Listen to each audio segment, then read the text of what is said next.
So, tell me about yourself.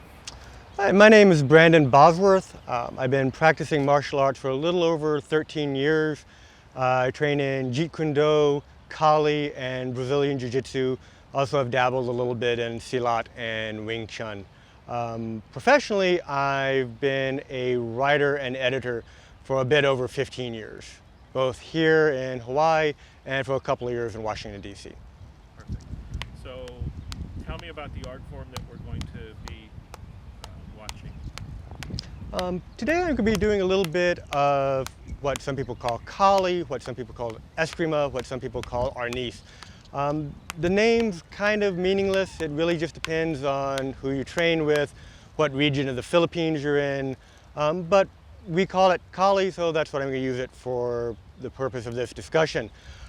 Kali is a Filipino art primarily known for its use of weaponry, mostly sticks and knives, but swords are also involved.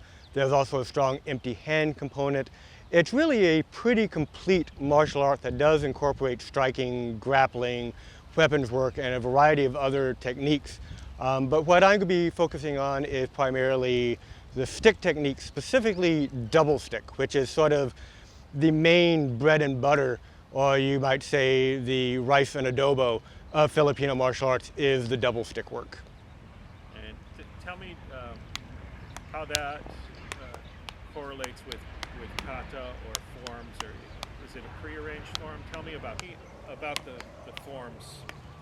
Is there a name for that? What you would consider forms in Filipino martial arts is usually referred to as sinawali.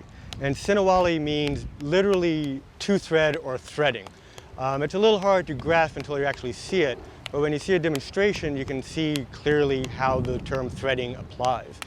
And a lot of times, even though you can do sinawali solo, and you can actually get pretty creative with the types of things you can do, a lot of the forms are two-man forms, and that's what we'll be showing is two practitioners, both with two sticks, going through forms, banging their sticks together, and there's an endless variety of forms. I mean, the Philippines is for a small island chain, there's a lot of different tribes, a lot of different cultures, a lot of different influences.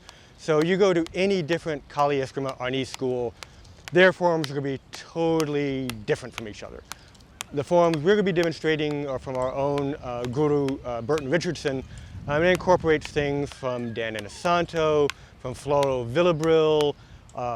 So there's just a variety that's going to be worked in. And the thing about the forms is they incorporate a lot of basically your hands and your feet moving sort of independently of each other.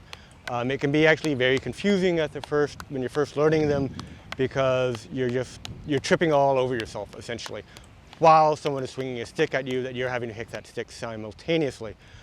So it can be very rhythmic and very beautiful, but it also can be very challenging. And as we've gotten better and better, and we've done this more and more, Guru Burton has actually found out ways to tweak sinawali to make it even more challenging and more confusing and periodically fry our brains. But that's actually one of the appealing things about it. Fantastic.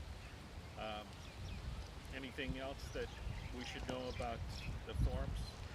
The thing about forms is it's easy to look at a couple of guys in the park just swinging sticks at each other in this very, rhythmic sort of way and think, well, what does that have to do with actually fighting?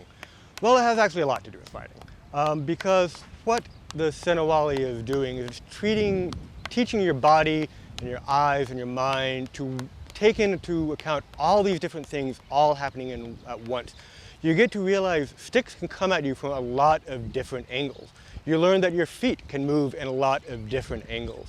And it's been my experience that just doing sinawali helps me as a boxer, it helps me as a grappler, it helps me in doing martial arts that have nothing to do with sticks or weapons, just because the footwork, the handwork, the hand-eye coordination, it all blends in. So to me, guys I know who have no interest in ever doing any type of serious stick fighting, that I've shown them sinawali, taken them through it a few times, will come back and tell me that it's made them a better boxer, it's made them better at jiu-jitsu, because it just really It opens your mind to the potential of all the different types of movement. And one of the things you'll see is compared to like a fist, a stick can come at you in all kinds of weird ways.